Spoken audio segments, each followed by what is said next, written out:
Yo, what is going on, guys? Welcome back to another video. Today we're breaking down Namajunas versus Cortez.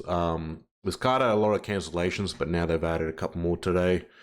Fights to it. Obviously, main event was Macy Barber versus Namajunas, and that one went ass up too. So now it's obviously Namajunas versus Cortez.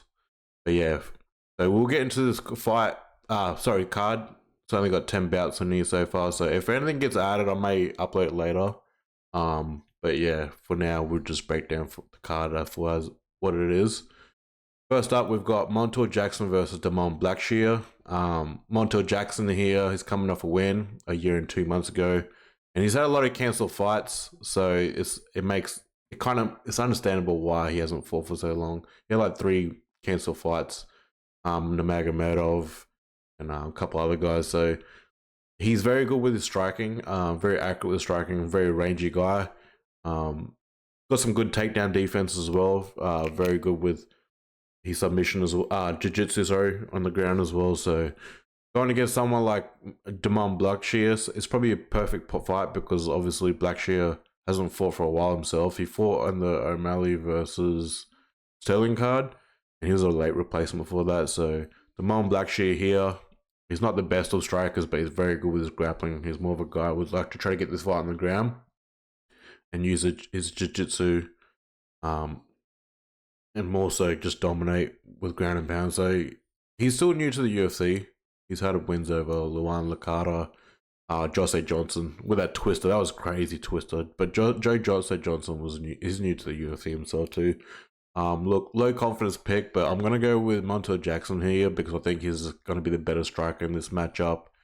And more so with his grappling, he's very good defensively on the ground too. So, I think he's gonna give problems here to Blackshear, with this fight. So, yeah, I'm gonna go with Montel Jackson with a late decision win here. More so as well because like. Weird one because Blackshear's his cardio didn't look that great. I know it was a late replacement, but his cardio when he was heavy grappling, his cardio just went out the window the later rounds as well.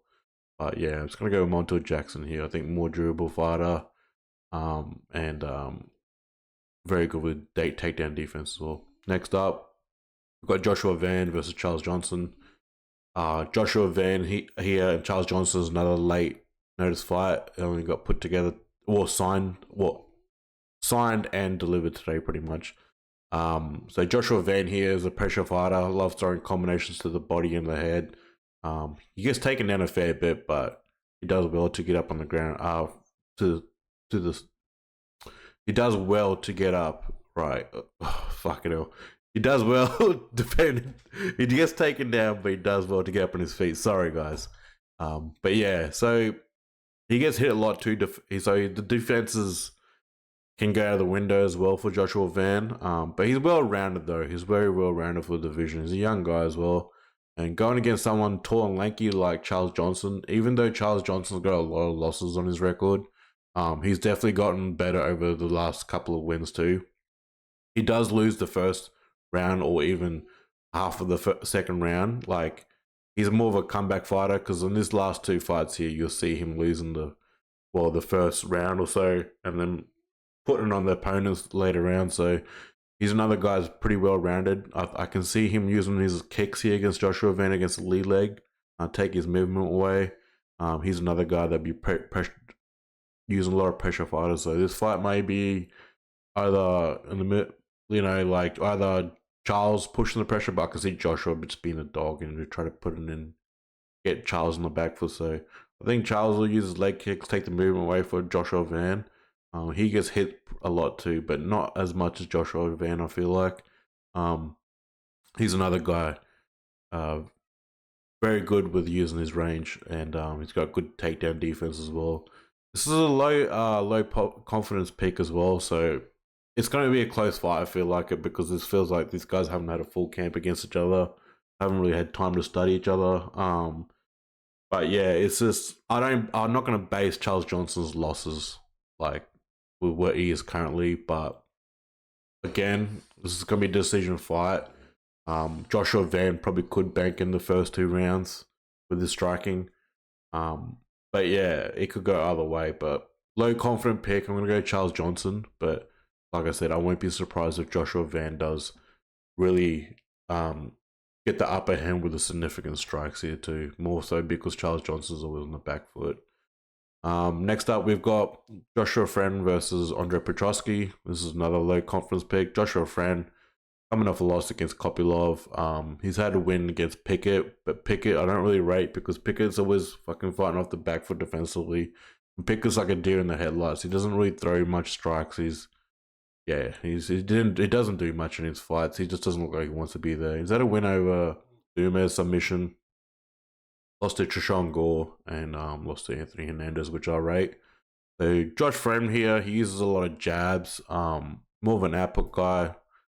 I wouldn't really call him much power in his hands, but he can be technical when he wants to be. Yeah, he's pretty well rounded. More of a grappler than a striker, to be honest. And you'll be looking to probably try to get this fight on the ground because if you can see, like Andre Petroski, as much as he's a wrestler himself, his takedown is sometimes it can't be there as well because if you see his fight, like when people like Gerard, they level change on real well. They took him down ease.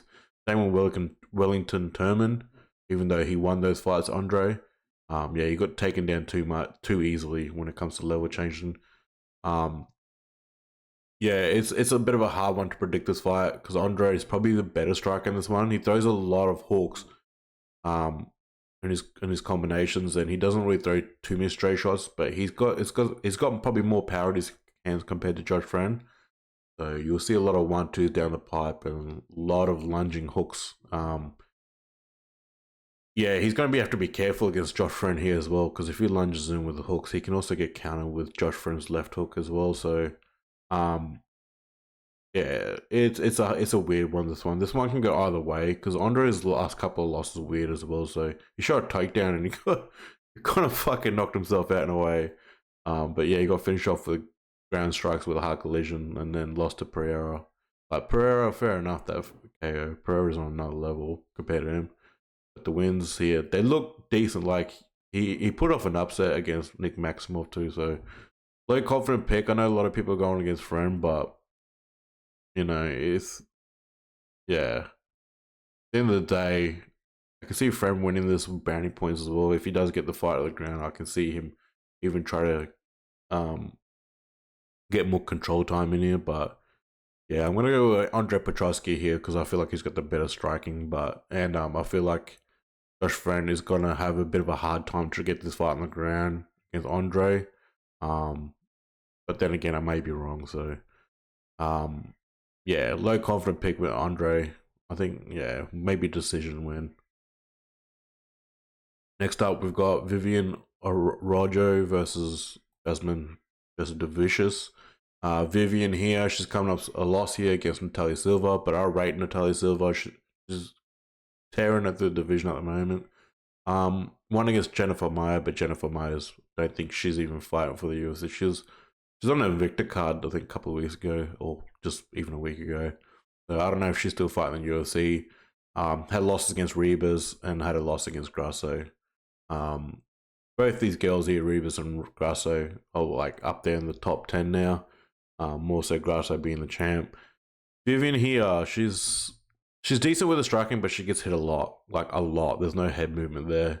But she's more so like when she's striking, she's trying to set up her takedowns, so she'll try to pressure, get hit, throw her shots out, but you know, uses her Muay Thai, chop the legs too, and always tries to set up the takedowns off the cage. So she will clinch a lot, use elbows and knees, and then try to get the fight onto the ground. But I think she won't have, and she's good with the jiu-jitsu as well. So, but I don't think she's gonna have any of the success with the takedowns, in the jiu-jitsu against Jasmine here, because Jasmine, you see her fights, she's very good with her striking, and level changing as well. And she's like defensively on the ground, she's pretty damn good.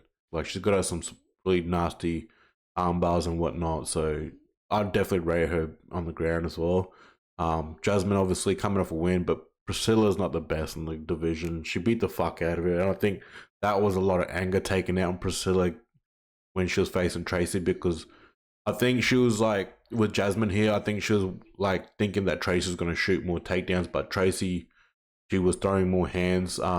She was just boxing her up and throwing a lot of leg kicks and taking away the movement from Jasmine as well. So I was quite shocked there. I went with Jasmine against Tracy because I didn't think Tracy was gonna, be on the feet most of the fight. So yeah, that one was quite surprising. So yeah, Jasmine, I think she's gonna be the best striker. I think she really will dominate this. Not dominate, but yeah, I can kind of see her picking Viviane apart on the stand up here. Defensively, she's probably a lot more better than Viviane. But again, I think Jasmine could have some problems if Viviane does target the legs. But that's a big if.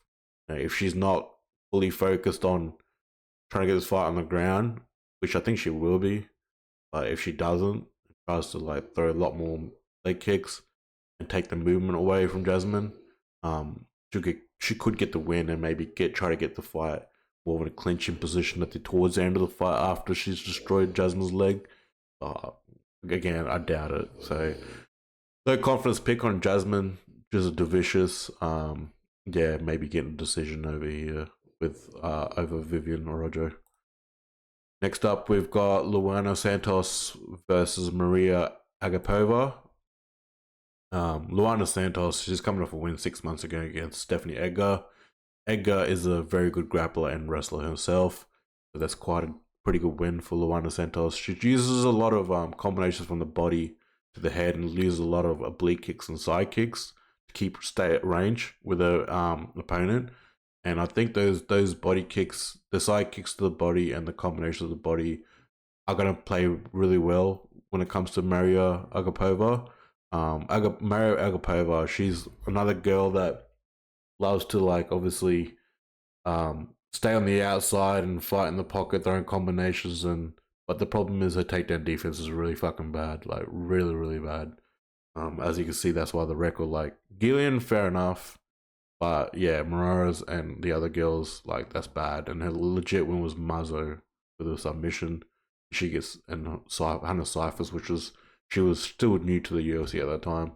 And Luana Santos obviously will mix up the striking and obviously try to close the distance, use a clinch, and try to get this fight to the ground. I think she will get this fight to the ground, and I think she'll use her jiu-jitsu and maybe even get a submission and a ground and pound over Mariya.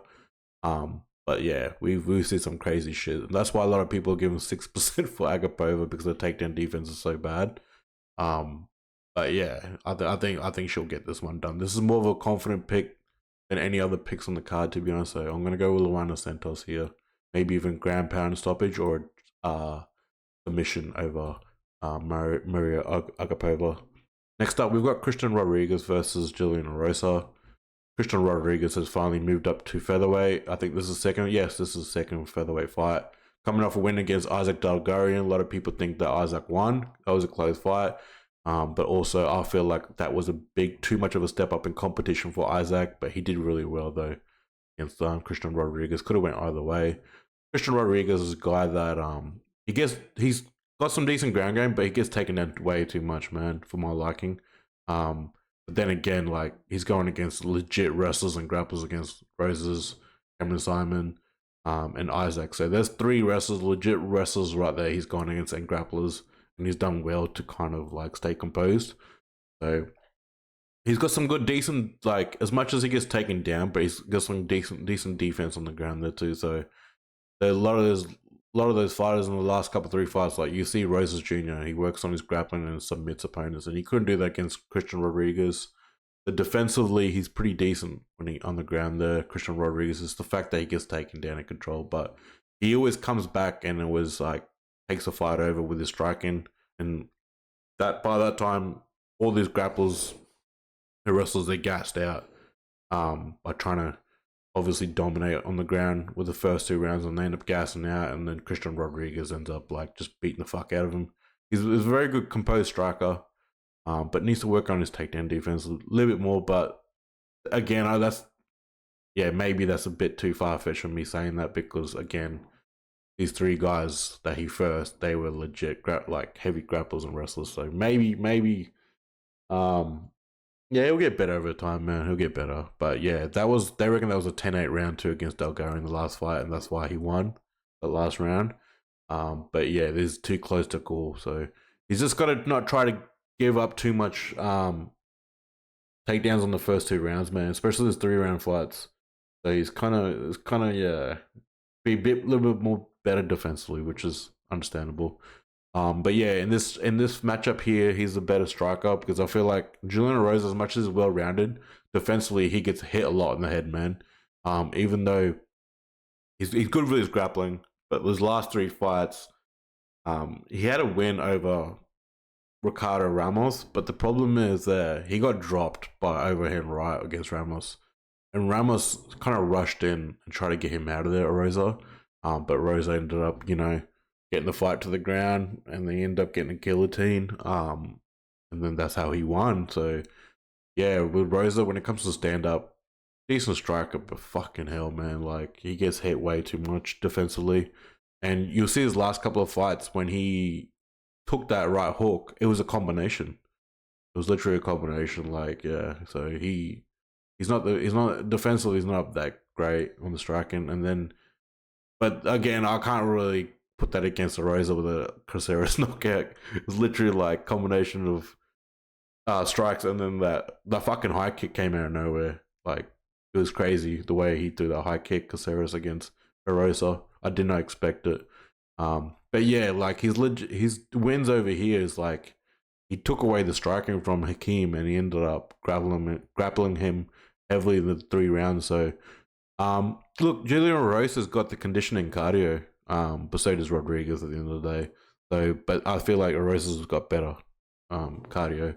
So look, yeah, I think with this matchup here, he's got a good chance of winning this. He just can't stay on the feet too long with Christian Rodriguez. And that's what makes us skeptical about this fight. Is like Christian Rodriguez, as much as he's a very composed striker, like I think he can get Erosa out of there early on. But if he doesn't, I think Erosa has the gas tank to get the brownie points with control time and keeping the grappling on the ground. So this fight can go either way. It can either be Christian Rodriguez getting Julia Erosa out of there in the early round, or it can be Erosa using his grappling from round 1 to 3 and just controlling him all the way to a decision win. But this is a hard one, man. A hard one, but yeah, Christian Rodriguez's defense is pretty up there. So, and that's how he's had most of his wins, because these guys like kind of gassed out towards the end. Not so much Simon, but more so I think Roses and I was like Dulgarian. That's how then he starts putting it on them, and that's how he got that 10-8 round, the last one. So, low confident pick with Christian Rodriguez, but man, I'll see some crazy shit from Erosa. Like I think he could pull it out of his bag, pull this out of the bag, and even get a win over him. But yeah, we'll see how the altitude plays out too for Christian Rodriguez. I think Erosa will be fine at Denver. Next up, we've got Cody Brundage versus Abdul Razak Alhassan. Yeah, it's a bit of a weird one with this one. Like Cody Brundage is not the best striker in this matchup, but he's got some alright striking. He's more of a guy who likes to mix up his wrestling, and grappling. Yeah, so like he could. Yeah, it's a bit of a weird one because like he's coming off a loss against Bo Nickel. He did alright on the ground there against him, but still got choked out. Not choked out, well, rear naked choke. He had a bit of a weird win against Zach Reese with a slam. And then it was like a disqualification league of like back to the head. They're due for a win, and he's had a loss against Dumas and Vieira. So it's the wins there is just the skeptical ones, man. But I can't really take that Zach Reese one. He did that. The legal one against Jacob Malcolm, he was getting dominated too in that fight, which is kind of like one win out of 5 there. But at the end of the day, it's legal, still a legit win. So I guess, look, he'll be fine. He'll be fine at Denver, I reckon. He's got a good team behind him, Factory X, and going against someone like Abdul Razak. Razak's like a very composed striker. He stays patient and always tries to land that big shot. He gets taken down a fair bit as well. Like his last fight got taken down by Joe Farfar submitted. Razak, when he does get taken down, he can always set up submissions, but I don't think he'll get one over Brundage. Got a loss against Buckley split decision and got a head kick against Tadrick. Alicia, but Alicia's not that great. It was ages ago and lost against Malcolm. So yeah, with this, yeah, you can see the pattern there with heavy wrestles. He's lost against heavy wrestles, and this one's in Denver. I did have my pick for Abdul Razak Alhassan, but seeing that he's lost to heavy wrestles before, this one's at Denver, and he's the older guy too, so a lot of people got knockout, man. This fight, yeah, he can knock out Brundage. Yeah, I might kick myself this one. I think I'm gonna go with Abdul, but fuck, man, it's at Denver too, so we'll see. We'll see. I can see Abdul gassing out too at Denver.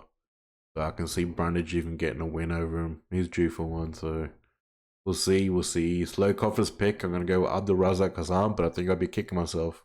So I can see, Cody Brundage were doing, even though he lost against Bonik, we did well. So I think he can control Abdul on the ground, for 3 rounds and get this win. So yeah, I might kick myself for this one. It's alright. So I'm gonna go with Abdul with that one. Low confidence pick.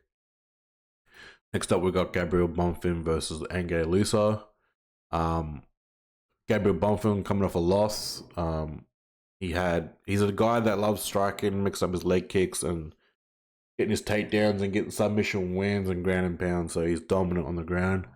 Kind of got a little bit exposed against Nicholas Dalby. Dalby was another guy. It's just a guy that loves to fight, man. He's in your face, so he was in his face the whole fight of Bonfim, and Bonfim got pretty much overwhelmed, and his gas tank was gone, man. That third round, and he got finished. So kind of got a little bit exposed there, but it's again like this fight's at Denver, so I'm a bit skeptical picking Bonfim because of his gas tank, and more the fact that he's had a lot of round 1 finishes.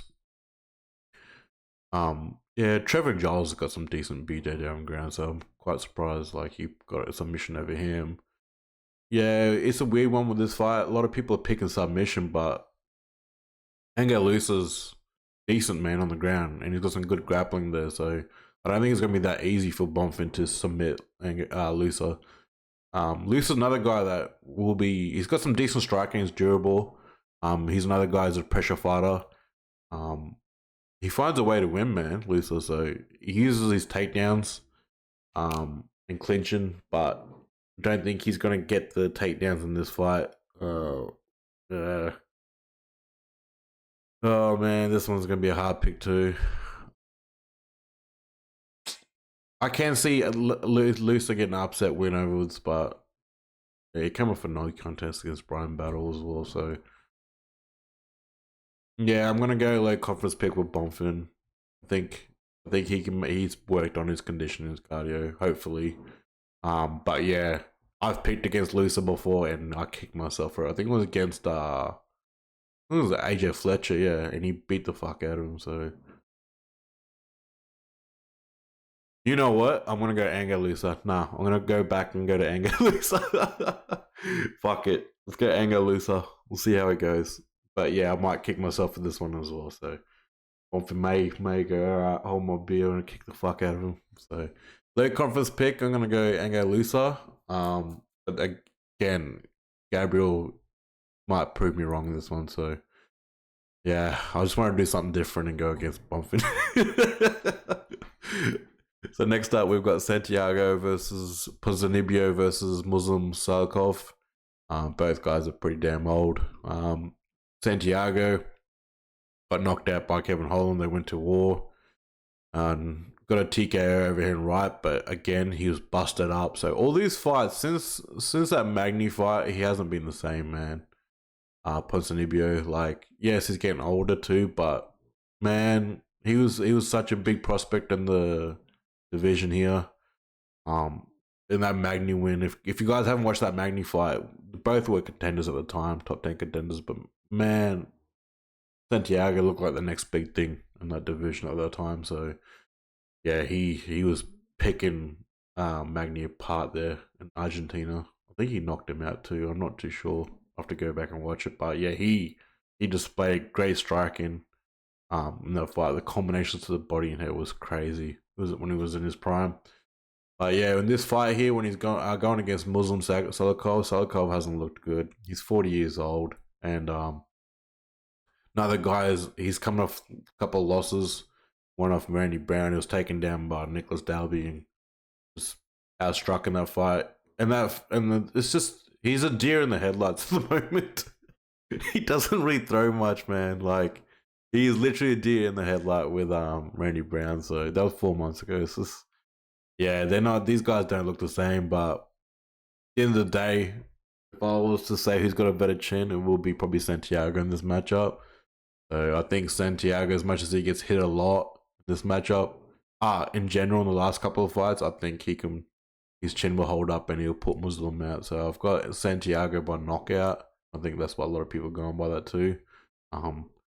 Yeah, I think I'm hoping both these guys retire, man. They're both on the arse end of their careers. Look at Muslims. Look at his fucking profile photo, black and white. Holy. So yeah, I got my pick on Santiago with that one. Next up, we've got Rose Namajunas versus Tracy Cortez. Namajunas is coming off a win. A lot of people thought that she should have lost that fight, which is understandable. And she's lost to Manon Ferrier and Carla. Oh my god, that Carla. Please erase that from my mind. She had a split win against Zhang. So she's been, and the head kick was beautiful against, well, that's probably the best we've seen. Last time we've seen the best of Rose. Like, yes, she looks decent, but there was a lot of, she looked like she's lost a step, to be honest. Still young, 32 years old, Jesus Christ. So yeah, going against someone like Tracy Cortez. Cortez is coming off a win against Jasmine Jasudavicius, like I was talking about before. I thought she was going to use more takedowns, but I went for Jasmine in that fight because I thought Jasmine obviously defensively would have been better, being good at takedowns. But yeah, Tracy goes, hold my beer, I'm going to fucking strike. So yes, in this matchup here, as much as Rose is good, like she's very good with switch stance, the head movement, targeting the body and head, using those combinations, and good takedown defense as well. So she's pretty good in scrambles and good with her BJJ. It's hard for opponents to hold her down. We've seen that numerous times over the years. And yeah, but the problem with this matchup here is like Rose when she was getting taken down by Rebus, is because her leg was getting chewed up in the first 2 rounds, and Rebus kind of stopped chopping at her legs for some unknown reason. She was having, and then I feel like that's why she wasn't moving on the outside as much and not switching stances, because the leg was gone and took out a lot of movement from Rose Namajunas. And I feel like Tracy was doing that a lot in her last fight against Jasmine here. So if she can implement the leg kicks and kind of take a note out of Reba's book here and target the legs and use more leg kicks over the first 3 or 4 rounds, then she could win this fight. Because I feel like if Tracy can take away that movement early on from Rose, you'll start seeing Rose as more of a deer in the headlights, not deer in the headlights, but a stationary target. And then Tracy can kind of get her takedowns in. Even though it would be hard for her to control Rose on the ground, but those are brownie points on judges' books, you know. Try to get those takedowns, try to get some sort of damage in. Because if she can dominate those leg kicks, sorry about the dog snoring in the background and the horn. But yeah, if she can really get those leg kicks, she can take away movement from Rose and implement her takedowns. But that's a big if too. So yeah, Tracy looked good in the boxing too in the last fight. But she did get caught in a bit of a war there at the end, and she can't do that with Rose because Rose would just counter her and knock her out. You can see how sharp her striking is. So yeah, this is a low confidence pick. Look, I'm gonna go Rose, but I can see Rose losing if Tracy does target those leg kicks and take away the movement and use the takedowns. She's literally got to copy and paste Reba's game plan, but use more kicks in the later rounds, and she may even get even more takedowns. So yeah, those are my picks. This one's gonna be Rose Namajunas, and a lot of people probably will be going highly on Rose, but I wouldn't be surprised if Tracy does implement that strategy I was talking about and get a win. But again, like, yeah, this fight can go either way. It's gonna be a lot closer than what people think, I reckon. But I'm gonna go with Rose with low confidence pick because I think maybe she could get a gifted decision, or maybe she could bank in the earlier rounds, and one round at the end. But yeah, I feel like she's lost a step, to be honest, Rose, and I feel like she's very undersized for the weight class as well. But yeah, Rose Namajunas was my pick with this pick. I wouldn't be surprised if this card goes a bit ass up for me, but that's fine. It is what it is. As long as I do my studying and whatnot, it's understandable. Yeah. So, anyways, guys, hope you enjoyed those picks. Yeah, card's not all that great.